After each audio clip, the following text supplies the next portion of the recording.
There are standard algorithms for searching, and one of those is a sequential or linear search algorithm that checks each element in an array or array list in order until the desired value is found or all of the elements have been checked.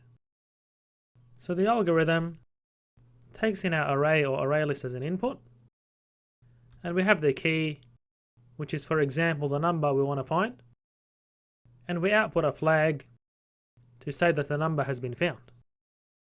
So initially the found flag is set to false, and we iterate through each element in the array list until the element is found. So starting from I equals 0, and suppose we want to find the number 1, so that's our key. So in this case, 1 is not equal to 4, so therefore this evaluates to false, and we go to the next element in the array list.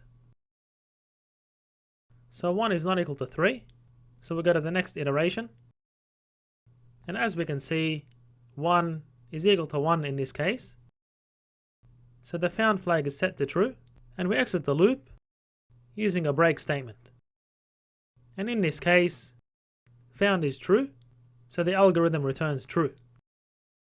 So converting this pseudocode to actual code is straightforward.